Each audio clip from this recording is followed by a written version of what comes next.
Olá a todos e a todas, sejam todos bem-vindos. É um prazer, uma satisfação compartilhar esta aula com vocês, a aula sobre transparência e controle social.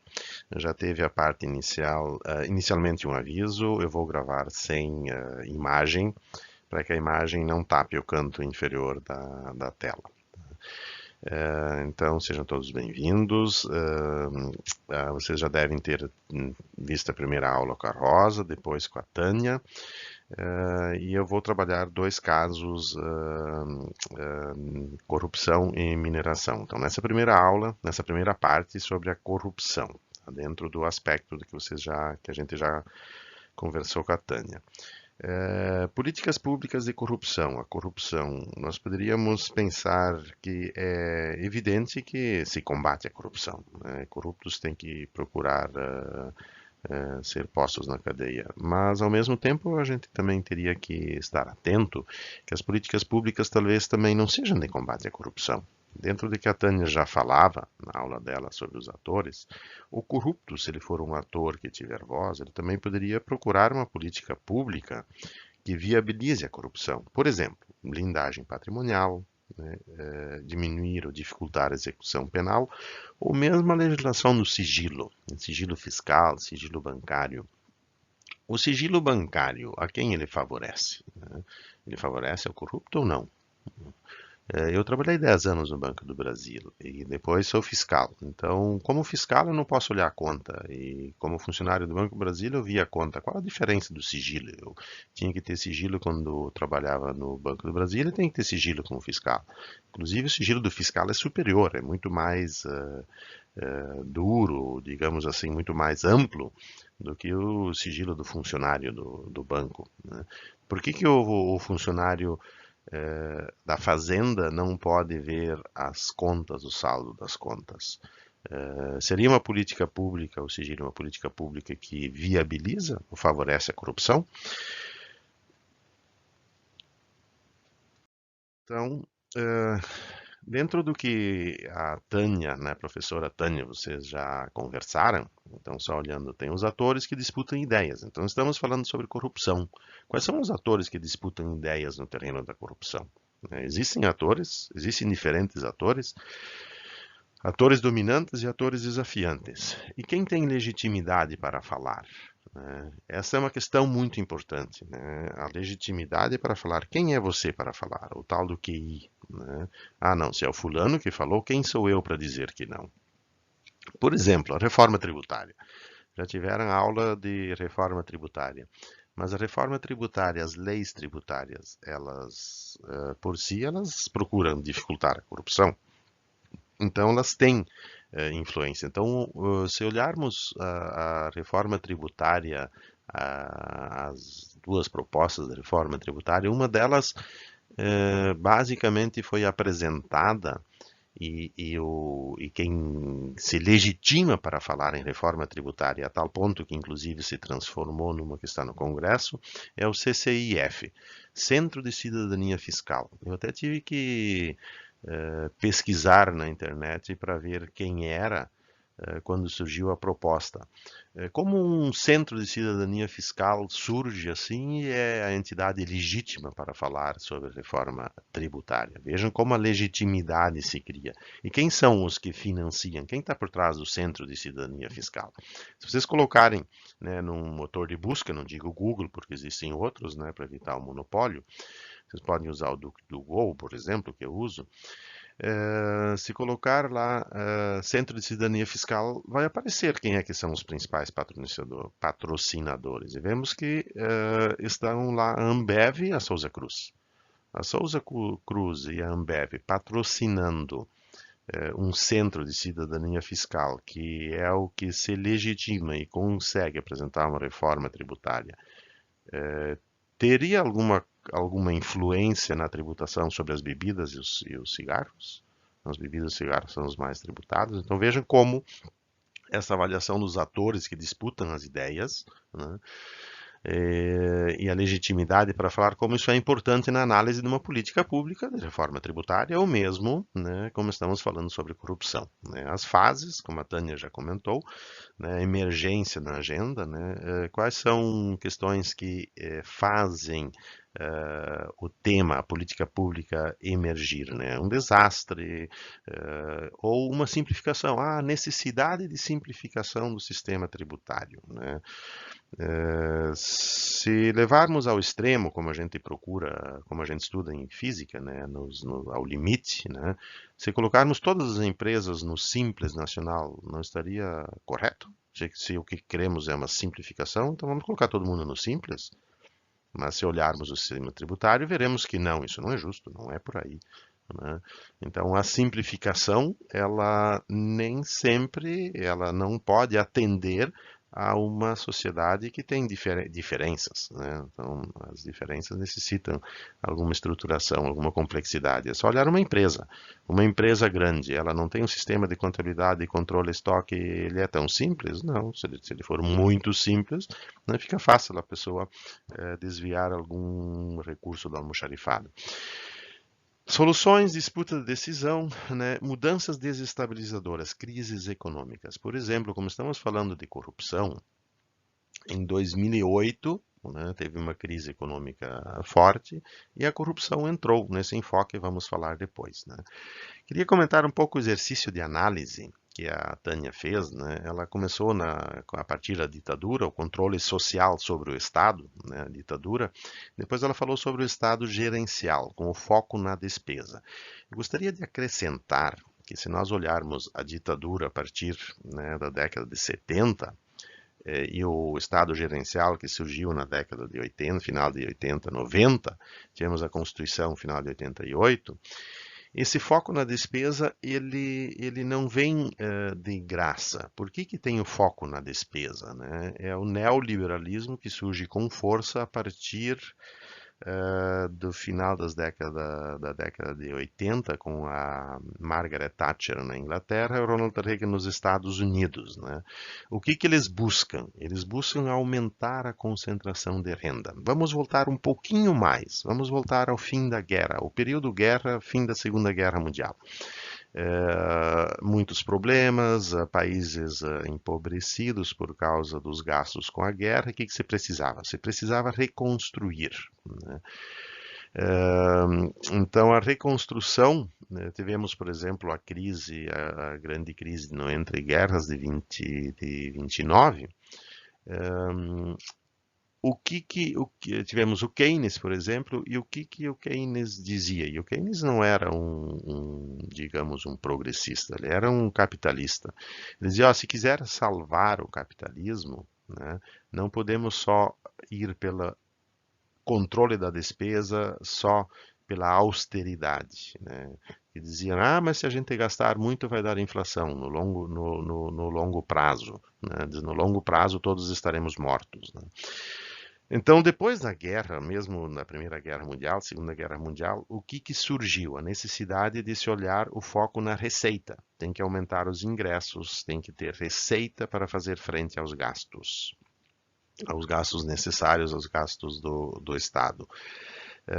Então, no período guerra, pós-guerra, teve um foco na receita, se tributou riqueza, se tributou renda, se tributou patrimônio, e a partir da década de 80, com a Margaret Thatcher e Reagan, surge o período do foco na despesa, da diminuição do Estado.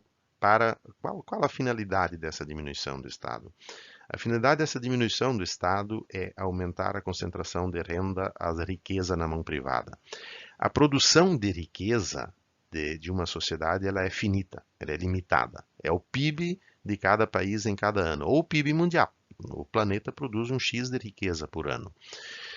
Então, essa riqueza ela está na mão ou de privadas ou está na mão de público, de estados. Então, para que se aumente a riqueza na mão de pessoas privadas, de pessoas físicas, uma das formas é tirar riqueza do Estado. Então eu pego a Petrobras e passo ela para a mão privada. aumento à riqueza. Então, nesse foco entram as privatizações, né? Então, esse foco do neoliberalismo, né, e o foco na despesa é justamente a redução do Estado, a busca da redução do Estado, dos bens estatais, né, e do patrimônio público para que ele passe para a mão privada, né? E aí entra a questão do individualismo. Para que eu diminua o Estado, eu tenho que ter um espírito individualista, que contradiz, né, a sociedade, a cidadania, o viver em comum, como as sociedades, digamos, como as sociedades quando o ser humano surgiu, né? Para sobreviver, tinha que se associar. E quanto mais associado, quanto mais na polis, na cidade se vive, né, as despesas comuns, mais eficiente é o sistema.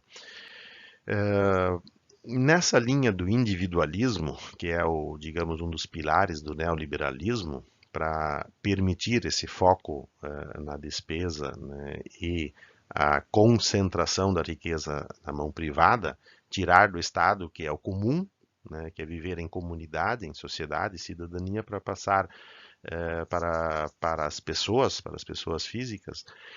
Paul Krugman é um Nobel da Economia, ele escreveu um artigo, O culto ao egoísmo está matando os Estados Unidos. Então, essa política pública neoliberal que busca aumentar a concentração de renda, aumentando a concentração de renda gera desigualdade, gerando desigualdade gera tensão social, pobreza, miséria, que acaba no longo prazo, né, numa revolução, numa guerra civil. Tá? Então, quanto mais renda concentrada na mão de poucas pessoas, mais se dificulta o crescimento, diminui o crescimento e o desenvolvimento. Então, Paul Krugman diz que o culto ao egoísmo está matando os Estados Unidos. Recomendo a leitura. O que eu gostaria de comentar também aqui na questão da transparência e controle social? Busca-se o controle da sociedade, do Estado, o que o Estado faz na sociedade, né? E da própria sociedade em si, as regras de convivência. O que eu gostaria de destacar? Que somente controlo aquilo que conheço, né? Então, para conhecer, eu preciso da educação fiscal. Tá? Então, a importância da educação fiscal para o conhecimento, né? E eu só conheço aquilo a que tenho acesso. Aquilo que eu não tomo conhecimento, aquilo que eu não tenho acesso, não tenho como conhecer, né? A questão da transparência. Na questão do controle, eu gosto de usar um exemplo, né? Praticamente todo mundo dirige. Então, quem dirige, eu dirijo, controlo o carro. Vou de Porto Alegre a Florianópolis tranquilamente. Agora, se me der uma carreta, eu não vou de Porto Alegre, não saio da cidade. Por quê? Porque eu não controlo uma carreta. Por quê? Porque eu não conheço. Um mês de autoescola, de treinamento, eu levo a carreta também, vou de carreta para Florianópolis. Bom, qual é o maior problema do Brasil? Seguidamente se faz essa pergunta, qual é o maior problema do Brasil? E a resposta, né, muitas vezes, né, a maioria das vezes, o maior problema do Brasil é a corrupção. É a corrupção. Será verdade ou será um mito? Será mesmo o maior problema do Brasil? Será a corrupção? O que são mitos? Mitos são assim. Alguém cria, outros repetem, os demais acreditam e passam adiante. E quanto mais a narrativa é ouvida sem reflexão, mais o mito se torna incontestável e se torna verdade. Então a questão da reflexão é muito importante. E na área dos tributos que envolvem quantias expressivas de recursos, muitos aspectos, muitos setores, então os mitos, né?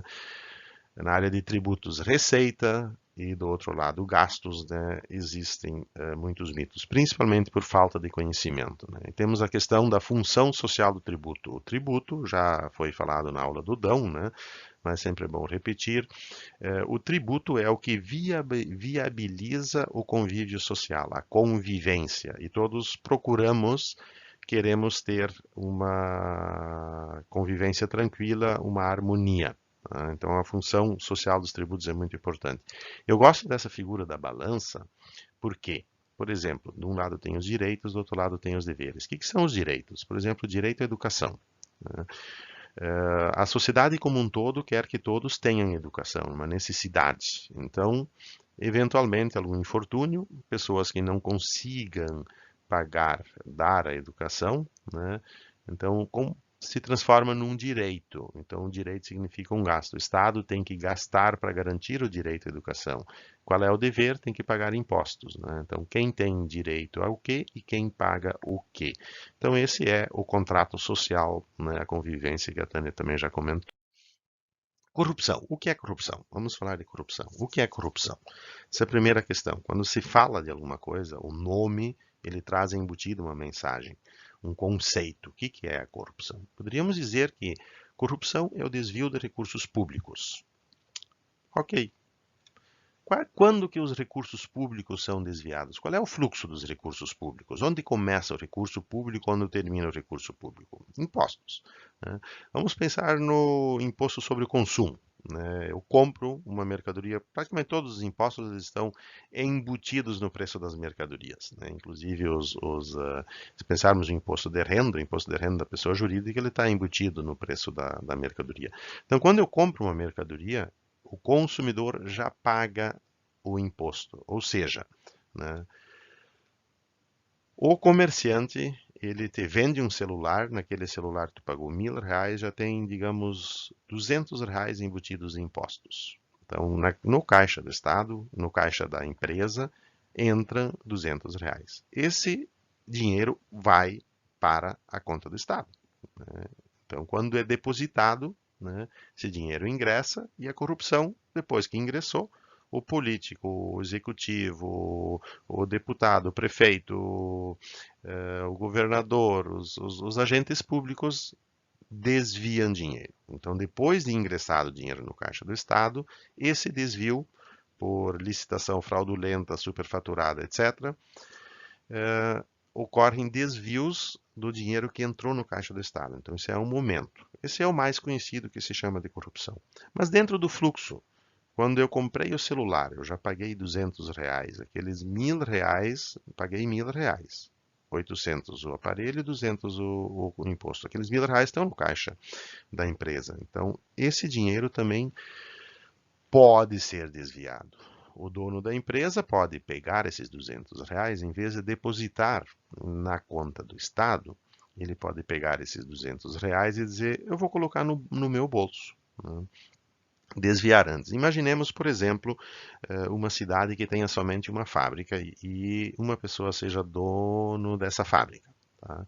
Então, essa pessoa se elege prefeito da cidade porque o anterior dizia, não, vamos acabar com a corrupção, tá?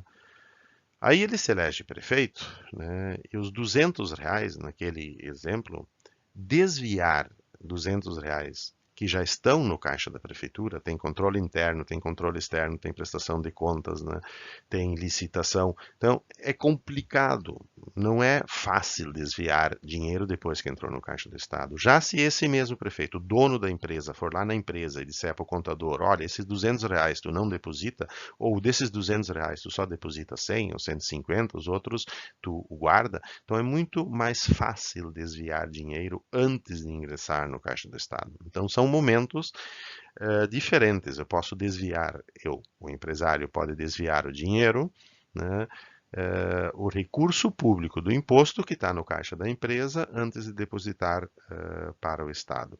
Qual é o maior problema? Depois ou antes? Quanto se desvia, né? Quais são os valores? Existem estudos sobre isso, né? É difícil medir a corrupção, porque se fosse facilmente mensurável, tu identifica onde o valor, tu vai lá e cobra, ou fecha a torneira, né? Mas existem estudos nesse sentido. Então, qual é um dos estudos? A corrupção mais normalmente conhecida, que é depois que o dinheiro ingressou no caixa do Estado, que é a corrupção pública, que eu chamo de corrupção pública, né? Existem estudos de 40, 50, 60, 100, mas normalmente ficam em torno de 50 bilhões ano, né? Comparando isso, vamos comparar com o quê, né? Compara com a carga tributária do Brasil, na arrecadação total. A carga tributária do Brasil está na faixa dos 2.000 bilhões, 2 trilhões. Né? Então, comparando todo ano, né, tudo que se arrecada de impostos no país são 2 trilhões. 60 bilhões, que são desviados desses 2 trilhões, são 3%. Né? São 3% desses 2.000 bilhões. Então, se estancasse toda a corrupção pública no país, né, teria 3% a mais de recurso disponível. Então, a gente ter uma ideia de tamanho. E quanto é o recurso público desviado antes de ingressar no caixa do Estado? Tá? Que seria a corrupção privada. A corrupção privada. Corrupção privada que se chama de sonegação. Por que não se chama de corrupção privada? Só fazer um parênteses aqui para comentar. O uso dos termos ele é muito importante. E o uso dos termos, a escolha do termo para designar alguma coisa, ele faz parte do processo do discurso dominante, do ator dominante. Quando o ator dominante, né, na política pública, na política como sociedade, né, política pública entendida como a organização social, então o ator dominante ele acaba escolhendo o nome. Vejam, por exemplo, um caso clássico, é o caso, por exemplo, da luta do Lutzenberger para dar o nome, para obrigar a usar agrotóxico em vez de defensivo agrícola. Vejam, por exemplo, a mesma coisa, o mesmo produto, se eu chamar ele de defensivo agrícola ou se eu chamar ele de agrotóxico, vejam como tem uma conotação diferente. Ele causa uma impressão diferente no ouvinte. Tá? Então, a mesma coisa aqui. Por que não se chama de corrupção privada ou não se deu um nome específico para corrupção pública e para corrupção privada? Por que não se chama os dois de corrupção? Por que se chama corrupção privada de sonegação? Vejam, por exemplo, que no mapa mental das pessoas, o normal é dizer corrupção privada não existe. Não, corrupção só agente público. Não existe corrupção privada. Por quê? Não, isso é sonegação. Não é porque ele nem se dá conta que o nome sonegação é uma corrupção privada, é um desvio de recurso público. Vejam como a escolha do ator dominante de dar um nome diferente de corrupção, como ela é importante para viabilizar e atenuar a consequência e a gravidade da corrupção privada em relação à corrupção pública. Tá? Bom, então voltando, a questão da corrupção privada, sonegação. Quanto é a sonegação por ano? Existem diversos estudos e um dos principais é o sonegômetro, qualquer um pode consultar. A estimativa é de 600 bilhões ano, né, no Brasil. Então, 600 bilhões sobre uma carga tributária, uma arrecadação total de 2.000 bilhões é 30%. Vejam, por exemplo, que a corrupção privada, comparada com a corrupção pública, é 10 vezes superior. Né? E quem se beneficia? Aí, um aspecto importante. Né? A corrupção privada, ela é inócua, isenta? Não. Ela tem um beneficiário. Quem se beneficia com a corrupção privada? Os empresários, os grandes empresários, normalmente que tem, né, que já tem uma renda grande, né? Ou seja, a corrupção privada, né, ela tem um beneficiário, então tem um ator que tem interesse que a corrupção privada seja menos, apareça pouco. Por quê? Porque se beneficia, e vejam o tamanho, né, dela. Além dos recursos que se paga, do imposto que se paga, também tem o imposto que se deixa de pagar, né? Que normalmente se chama de incentivos fiscais. Né? Incentivos fiscais, as renúncias, eu vou chamar aqui, no caso, de renúncia fiscal. Mas vejam, por exemplo, quantos nomes a gente poderia escolher. Renúncias fiscais, incentivos fiscais, gastos tributários ou Bolsa Empresa. Né? Qual é o nome escolhido que vai causar um impacto correto ou, digamos, distorcido, depende do enfoque, no ouvinte, no mapa mental da pessoa? Né? O que é a renúncia fiscal? É o benefício fiscal, é o incentivo fiscal, é aquilo que a empresa, por um ato do governo, né, não precisa pagar. Ela teria que pagar, mas legalmente se diz, não, você não precisa pagar isso, te dou essa... O Estado faz uma renúncia fiscal, dá um incentivo, ele realiza um gasto tributário. No Brasil são 300 bilhões ano. Comparando os 300 bilhões com os 2.000 bilhões, né, 15%. Somando então a corrupção privada, sonegação mais o Bolsa Empresa, incentivos fiscais, gastos tributários, 600 mais 300, 900 bilhões. Vejam, por exemplo, o impacto que isso representa, 45% em relação ao total da arrecadação do país. 2 mil bilhões, né? Arrecadação total, 900 bilhões, 45%. Tá? Então, a arrecadação potencial, os 60 bilhões, eles já estão incluídos nos 2.000. Nos 2.000 bilhões se desvia 60 bilhões. Mas não ingressam 600 bilhões de corrupção privada e não ingressam 300 bilhões, né, de Bolsa Empresa. Somando isso, 900 bilhões, a arrecadação potencial, 2 trilhões e 900. Né? Um fator de comparação, Bolsa Família. Bolsa Família, aproximadamente 30 bilhões. Né? Deve estar diminuindo porque estão diminuindo os aportes, né? Mas era na faixa de 30 bilhões. Ou seja, o Bolsa Família do total da arrecadação tributária, ele representa 1,5%. Né? Então são números de comparação que nos facilitam o entendimento. Bom, esses números, eles surgem da onde? Né? Essa aqui é uma figura que vocês viram na aula do Dão, lá no início, né? A carga tributária.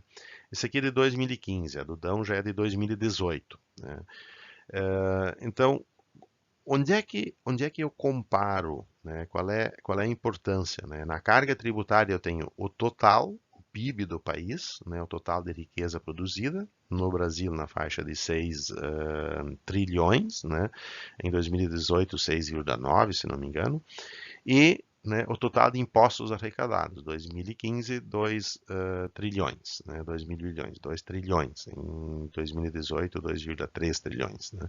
32% a carga tributária. Então, essa comparação aqui que eu comparo a carga tributária, o total de impostos que eu comparo com a sonegação, que eu comparo com o Bolsa Empresa, as renúncias fiscais. Né? Então, esses números aqui estão publicados, estão livres e servem de parâmetro para a gente ter uma noção de grandeza. Então, a corrupção pública, 60 bilhões, comparado com o quê? Com a carga tributária do país. Né? A corrupção privada com a carga tributária do país, que já foi visto lá na aula do Dão. Tá? Só para fazer esse link. Isso que eu estou falando, né, está no artigo Corrupção Pública versus Corrupção Privada, que também foi colocado na plataforma da aula, né, e também está disponível no site do Instituto Justiça Fiscal. Corrupção, né, o que gera, né, a sonegação e a corrupção? Concentração de renda, né, e a desigualdade, a pobreza. Né. Aqui eu coloco essa imagem só para dizer que quando eu fui procurar estudar esse assunto, né, primeiro eu estudei e cheguei a essa conclusão, né, dessa comparação da corrupção pública da corrupção privada. Depois me surgiu, né, uma publicação de 2015 desse Diego Silva, onde ele já diz basicamente a mesma coisa, ou seja, já teve mais gente que chegou nessa conclusão desse artigo que eu fiz ali, mas aí o que eu gostaria de dizer? Como esse assunto ele não se divulga, como o ator dominante, né, ele não dá vazão a essa comparação, né, da sonegação, da corrupção privada, né, comparada com a corrupção pública. Né? Então veja aqui que esse Diego chegou nos números de 500 bilhões, a corrupção pública 67 bilhões, né? Parecido com a mesma conclusão que eu cheguei ali, que coloquei no artigo. Né? E ele compara com outras coisas, Operação Lava Jato, escândalo HSBC, né? Que inclusive é um banco inglês, né? Que até saiu do Brasil depois do escândalo, né? vendeu para o Santander, a Operação Zelotes, que morreu, não se fala mais, né? Então, já lá em 2015 ele dizia: a sonegação é o desvio do dinheiro público na origem. Qual é o maior problema? Corrupção ou sonegação? Outro mito, né? Se pensarmos, né, como se fala corrupção hoje, com o enfoque dado né, pela mídia dominante ou pelo conhecimento dominante, poderia ser considerado como um mito, porque só se vê a sonegação depois que entrou no caixa do Estado, ou seja, só se fala e só se conhece a sonegação pública. Para a grande maioria da população, a corrupção privada não existe, né? Ou a corrupção privada se limita a um CD pirata, né? Então, a corrupção privada é muito mais do que isso e muito maior do que a sonegação pública. Muito se cobra se fala do administrador público dentro desse enfoque, né, do foco na despesa que surgiu a partir da década de 80, 90, que procura viabilizar a concentração de renda, né, diminuir o tamanho do Estado, justamente para passar, né, os recursos públicos para o setor privado. Muito se fala, o administrador público tem que ter conscientização, planejamento, responsabilidade, tem que ter gestão financeira. Né? Então, todo esse discurso, o que se esconde por trás desse discurso? O foco no gasto, né? A ideologia neoliberal, né, que busca concentrar a riqueza e a renda na mão privada. Por isso que eu tenho que ter o foco no gasto, né, e cada vez tenho que fazer. Se tem problema é porque falta de gestão financeira. Tem que economizar, administrar melhor, porque o recurso não falta. O recurso é o que sobra. A arrecadação sempre é demais. Então, esse é o discurso neoliberal, mas por trás dele se esconde, na verdade, a motivação e a concentração de renda. Né? Então, se nós olharmos, por exemplo, dentro de um enfoque de corrupção privada, nesses valores, né? Renúncias fiscais, né? O Bolsa Empresa cada vez maior, cada vez mais, todo mundo tem que ter, todas as empresas só se fala em mais renúncia, não tem, chega num momento, né, que não existe controle suficientemente eficaz que faça milagres quando os recursos são insuficientes, né? E aqui, fazendo de novo o paralelo com o período guerra, nas duas guerras mundiais, Grande Depressão de 29, período da reconstrução, década de 50, 60, 70, né? Eram recursos insuficientes, a sociedade sabia, né, os atores dominantes que os recursos eram insuficientes, por isso se aumentou a receita e tinha foco na receita. Bom, a questão da transparência. O sol é o melhor desinfetante. Tá? Se não me engano, Stiglitz escreve isso e outros já disseram. Então, os benefícios fiscais, vejam o termo, benefícios fiscais, né? Incentivos, renúncias fiscais seria um termo mais apropriado, né? Já comentei sobre a questão da escolha do nome, né? Benefícios fiscais, renúncias fiscais, ou mesmo Bolsa Empresa, né? Deveriam ser divulgados. A transparência, pela questão da transparência, né? Os incentivos, as renúncias, os gastos fiscais, os gastos tributários, o dinheiro que deixa de entrar no caixa do Estado deliberadamente por ação, deveria entrar na transparência para ter um controle social. Né? Muitos falam da caixa preta da guerra fiscal. Né? Onde se embasa a negativa do sigilo? Artigo 198 do Código Tributário Nacional. O que diz o artigo 198? Sem prejuízo do disposto da legislação criminal, é vedada a divulgação por parte da Fazenda Pública aos seus servidores de informação obtida em razão do ofício sobre a situação econômica e financeira do sujeito passivo. O que eu quero destacar aqui? Tá? Esse artigo 198, ele diz que em razão do ofício, o fisco, a fazenda, não pode divulgar o que ela viu na empresa. Tá? Então, eu não posso dizer qual é a margem de lucro, qual é a política funcional adotada pela empresa, em razão de ofício. Agora, a transparência dos dados públicos, dos gastos públicos, né, eles são uma obrigação. A transparência é uma obrigação, justamente para o controle social. Veja, por exemplo, o Bolsa Família. Bolsa Família é publicado, CPF, nome, para tudo. Por que o Bolsa Empresa não é publicado? Não é o mesmo gasto? Vejam, por exemplo, se se se usasse como termo gastos tributários em vez de benefícios fiscais, em vez de incentivos fiscais, seria muito mais fácil fazer a associação com a transparência, pois é um gasto público, tem que ter transparência, tem que ser publicado. A lei da responsabilidade fiscal, que a Rosa falou, ela diz que os governos têm que publicar seus gastos. Então, se é um gasto tributário, obrigatoriamente pela lei da transparência, pela lei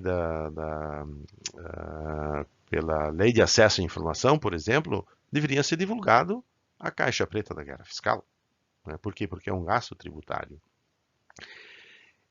O que eu quero dizer, o artigo 198, ele não é uma interpretação equivocada do artigo, e equivocada, eu diria até, talvez intencionalmente, porque não é em razão de ofício que o Estado fica sabendo qual é o gasto tributário que ele tem quando ele diz para uma empresa. Essa é uma informação pública, é o Estado que diz: eu te dou o seguinte benefício ou incentivo fiscal. Ou, dito de outra forma, eu aceito gastar, seria como? O contribuinte paga na boca do caixa e do outro lado o Estado pega esse dinheiro e devolve para o contribuinte. Então, é um gasto. Então, o Estado está dizendo: eu aceito, dos teus impostos, eu aceito gastar X. Então, não é uma informação obtida em razão de ofício, é o próprio Estado que está dizendo. Então, é uma informação pública. Então, o uso do artigo 198 do Código Tributário Nacional para embasar o sigilo fiscal, para não revelar os benefícios fiscais, os incentivos fiscais, que são gastos tributários, é uma interpretação errada, equivocada do artigo 198, talvez de forma intencional. Existem projetos de leis reiteradamente arquivados no Congresso que buscam não só permitir, porque o artigo 198 não veda, que buscam obrigar a divulgação dos gastos tributários dos benefícios fiscais, mas né, passa ano, não são aprovados. Só a título de comentário, o artigo 199 ele prevê a troca de informações entre as fazendas públicas. E mesmo assim, estando previsto no artigo 199, a Fazenda Pública da União, Estados e Municípios, permuta de informações na forma estabelecida por lei ou convênio. Mesmo aqui estabelecido claramente, não é fácil, né, a troca de informações. O travamento, o uso do sigilo para impedir a troca de informações é uma coisa muito presente. E se pensarmos quem se favorece, quem é o favorecido pelo sigilo fiscal? Então, quanto mais sigilo tem, mais pode-se fazer corrupção privada que ela não aparece. Por quê? Porque não se consegue fazer um controle social. Tem um artigo publicado, né, que eu participei da escrita, a intransparência de 300 bilhões de renúncias fiscais. Está no site do IJF, está aqui o link, né, que fala justamente sobre esse aspecto. Então, a falta de transparência, não divulgação das receitas, inviabiliza o controle. Eu só controlo aquilo que eu conheço, que eu tomo conhecimento. Né? Grandes corporações diminuem seus impostos, chegando inclusive a não pagar nada em lugar nenhum do mundo. Principalmente pelos gastos tributários, benefícios fiscais ou né, por uso de simulações. Multinacional estadunidense. Aqui é um exemplo que eu gostaria de usar. Multinacional estadunidense Starbucks vendia aos acionistas panoramas de prosperidade e lucros ao mesmo tempo em que apresentava resultados negativos no balanço. Então, isso aqui gerou protestos. Né? Na Inglaterra, inclusive, houve boicote, né? Acho que foi 2014, por aí, 2015. Se procurarem, né, vão encontrar notícias a respeito. Né? E o Starbucks espontaneamente pagou, não me lembro quantas milhões de libras lá, em função dos protestos. Então, vejam como um caso de transparência, né, em relação né, às questões públicas, né, aos números, questões de impostos, que são informações públicas, deveriam ser, né, como o caso de transparência, né, propicia o controle social e evita a corrupção privada. Multinacionais estadunidenses, Google, Apple, Amazon, Face, etc., incluídas numa crescente indignação pública pelo pagamento reduzido ou não pagamento de impostos em nenhum país do mundo. Isso aqui surgiu e ficou evidente principalmente a partir da crise de 2008. No centro desse não pagamento de impostos das grandes empresas estão os paraísos fiscais, que eu chamo de paraísos fisco-criminais, né? É um elemento central dessa arquitetura econômica e ela foi viabilizada principalmente, estimulada, política pública estimulada, né, a partir das aberturas econômicas, né, e as aberturas financeiras de todos os países, justamente para permitir o livre trânsito das riquezas, das moedas, né, através desses países, paraísos fisco-criminais, né? O que esses países vendem? Eles vendem a opacidade financeira e a proteção ao dinheiro ilegal, né? Então, isso é o principal produto que eles vendem. Eles dizem, não, são territórios de tributação favorecida. Não, lá é principalmente a lavagem de dinheiro, inclusive de corrupção, de tráfico, né, de outras coisas, né? Mas eles vendem principalmente a opacidade que permite essas grandes empresas, né, a fazer, né, simulações de operações, vamos ver isso depois na mineração, para pagar menos imposto. Então, esses países, paraísos fisco-criminais, juntamente com os bancos, sistemas financeiros, são a estrutura que propicia, né, esse cada vez menor pagamento de impostos pelas grandes empresas, e isso resulta em praticamente todos os países com déficits, né? Olhar os países europeus estão, né, com déficits fiscais pelo menos há 20 anos, né? As grandes corporações, intransparência nas receitas, né? Quanto mais intransparência, né, gera tendência ao não pagamento de impostos, né, em lugar nenhum do mundo, que é a corrupção privada, né? Crise mundial de 2008, que já não é uma crise, já é uma crise estrutural, né, não é mais conjuntural, né? É um problema de estrutura, ou seja, né, a estrutura neoliberal internacional, ela concentra a renda tanto dentro dos países como entre os países, né? Propicia essa concentração de renda, e a concentração de renda obrigatoriamente gera pobreza e exclusão, né? Em 2008 se dizia a, a alto e bom som, né, que tinha que restringir a utilização dos paraísos fisco-criminais. O Sarkozy disse que teria que explodir os paraísos fisco-criminais com dinamite, né? Mas na prática praticamente nada aconteceu. Quando se fala em corrupção, né, internacional, corrupção de países, normalmente, né, as pessoas usam a transparência internacional como fonte, né? Transparência Internacional classifica os países de acordo à corrupção. Bom, temos a Transparência Internacional e temos um outro trabalho feito por uma ONG inglesa, né, que é a Tax Justice Network. Tá? O que a Transparência Internacional faz? Ela faz um questionário que ela distribui para, né, empresários, né, ou seja, um questionário respondido pelos ricos, né, e o resultado qual é? Assim de simples, né? Os países pobres são corruptos, né, e os ricos são limpinhos, né? Então tem um mapa, agora esse mapa não mostra mais na capa, mas se tu olhava o mapa era assim, né? Os muito corruptos, quanto mais pobre, mais corrupto, né? E quanto mais rico, né, era very clean, né? Então era honesto, né? Não era corrupto, era limpo, tá? Esse é o resumo da Transparência Internacional. A Tax Justice Network, ela também calcula um índice, mais de um índice, vou mostrar na sequência.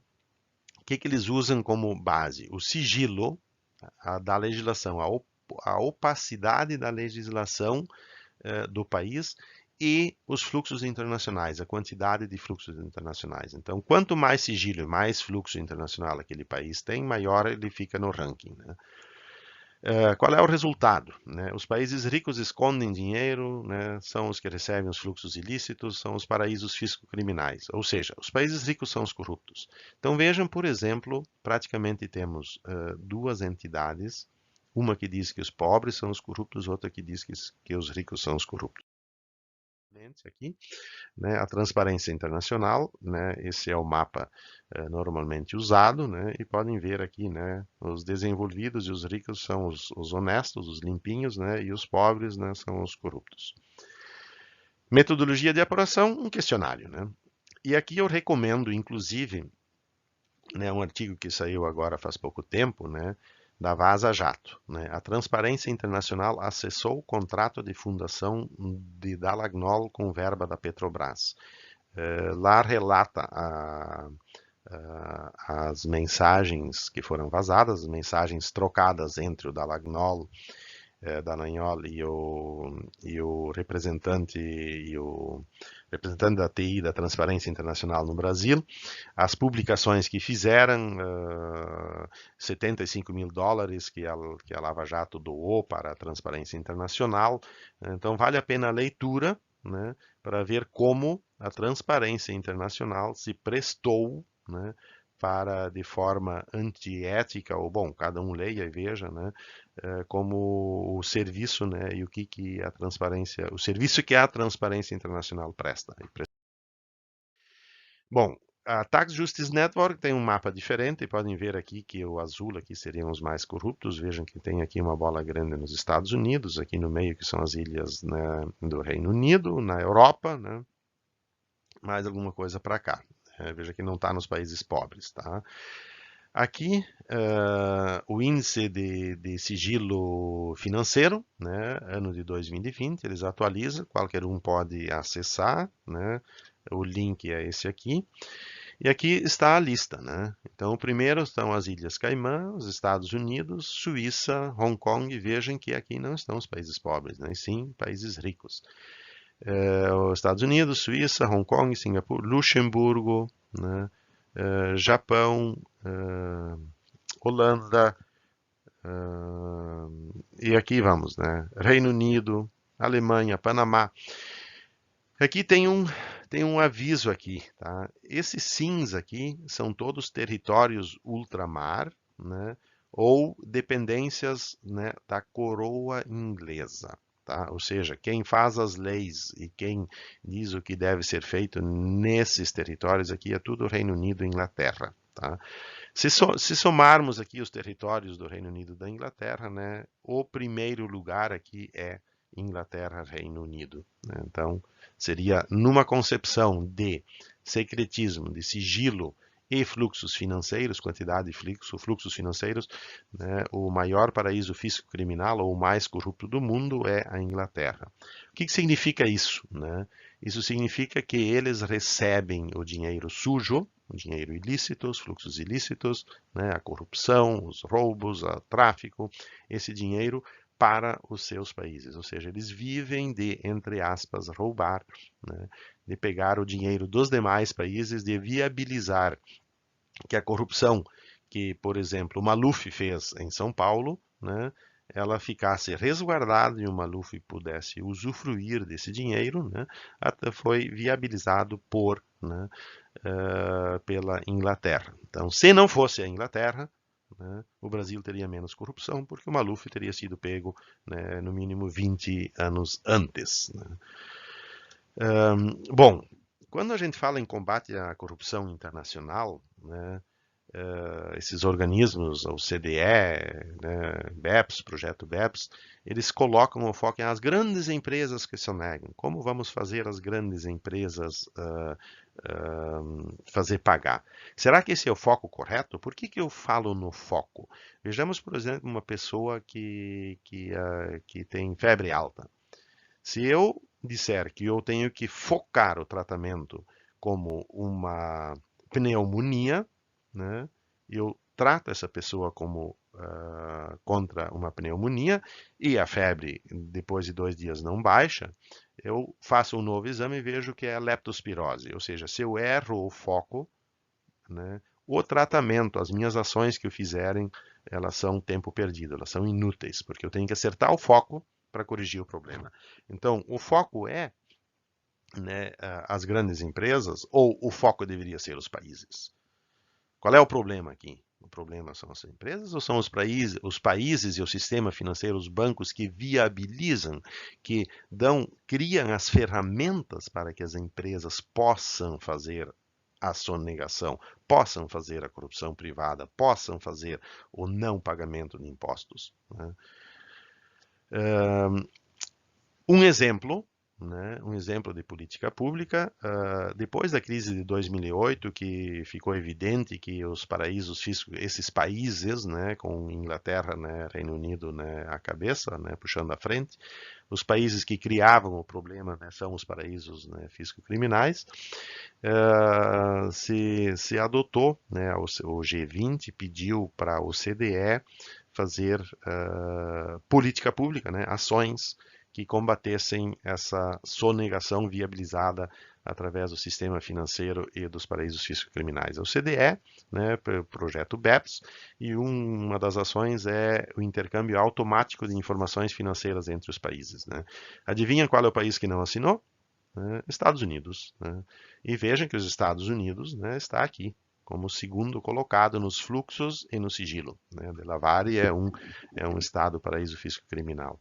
Estados Unidos não assinou, não faz parte, né, da troca automática de informações financeiras.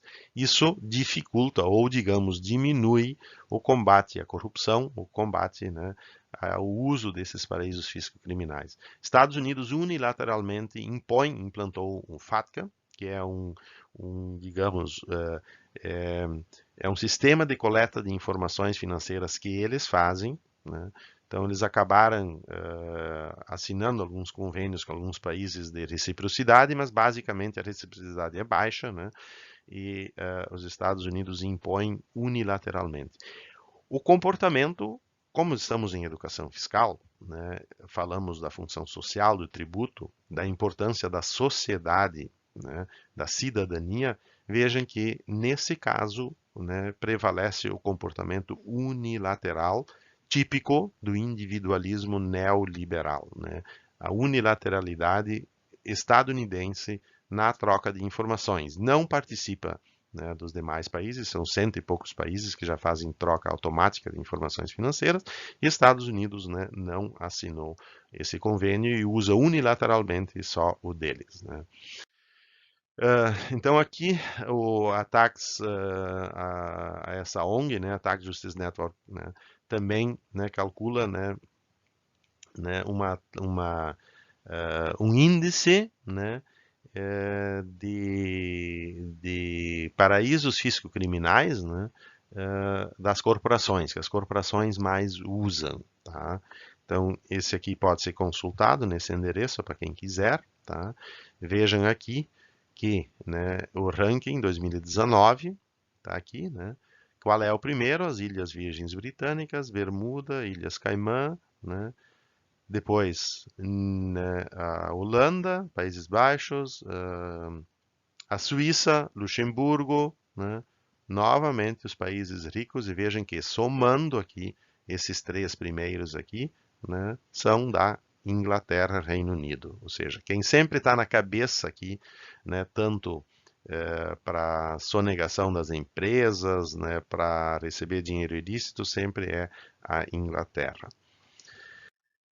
Aqui está, então, né, Corrupção Países, a lista completa, né? Quem quiser consultar, é só acessar o site, Índice de Paraísos Fiscais das Empresas, né? O que as empresas, as grandes empresas mais usam, né? Tá aqui, ó, os três primeiros, Inglaterra, né?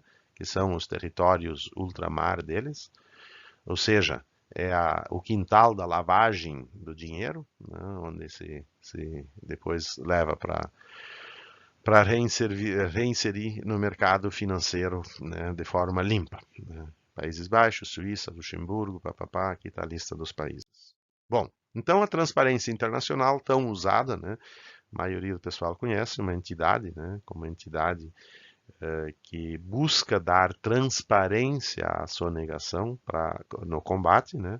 Na verdade, pelo que vimos, né, talvez seja um caso de intransparência internacional ou até de corrupção, né? E podemos ver, por exemplo, né, esse exemplo prático da Vaza Jato aqui, né, com as mensagens que trocaram com a Lava Jato, com o Dallagnol, e as ações e publicações que fizeram decorrentes, né, desse acordo e dessas combinações que fizeram. Aqui deixo esse link aqui no YouTube, né, é um diagnóstico do sistema financeiro internacional, a teia de aranha, né, segundo o Império Britânico, um documentário. Sugiro, né, quem puder assistir, eu colocaria como título, né, Paraísos Fisco-Criminais, Inglaterra, Suíça e Estados Unidos. Né, basicamente são os três principais. E aqui, né, se conta, né, a história e com exemplos, detalhes, documentos, um documentário. É bom recomendar um livro, né? Primeiro, quando eu entrei no Instituto de Justiça Fiscal, era um trabalho do Instituto de Justiça Fiscal. Recomendo um livro muito bom, tem vários assuntos. O livro A Sociedade Justa e Seus Inimigos, pode ser comprado pelo correio. É só entrar no site da Tome Editorial. A Tome Editorial é de Porto Alegre, ali da rua da Demétrio, se não me engano, Demétrio Ribeiro. O correio entrega em casa. Recomendo para quem, né, puder comprar.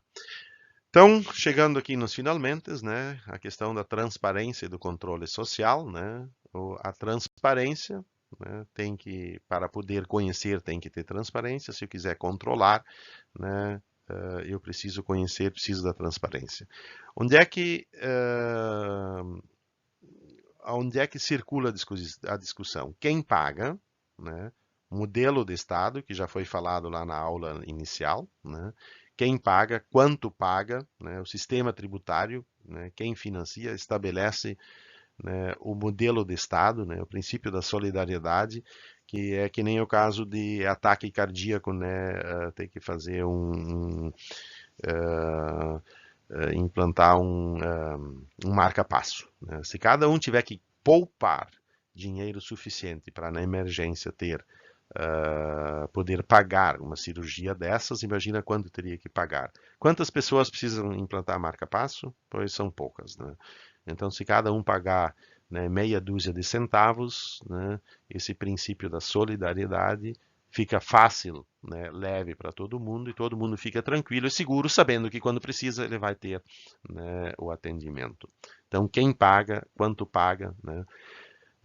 Já foi falado nas aulas, né, o imposto de renda, as fontes, né, imposto de renda, patrimônio e consumo, né, a renda, né, salários, dividendos, quem paga, né?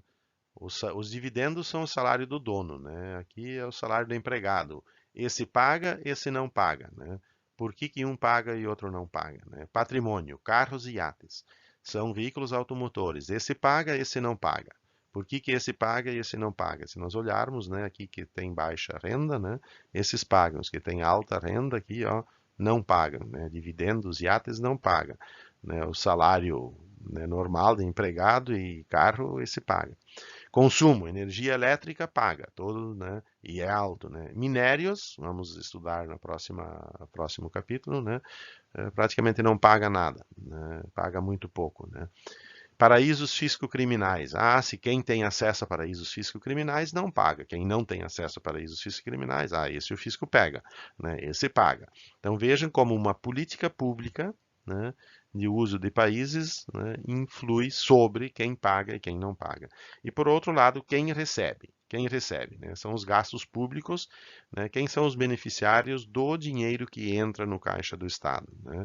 Bolsa Família. Né? E o Bolsa Empresa. Mas eles não chamam de Bolsa Empresa, porque como Bolsa Empresa? Bolsa Empresa não existe. Né?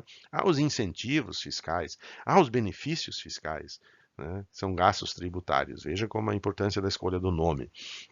Então tem o Bolsa Família, o Bolsa Empresa, corrupção privada, sonegação, veja que ela entra aqui em quem recebe. Né?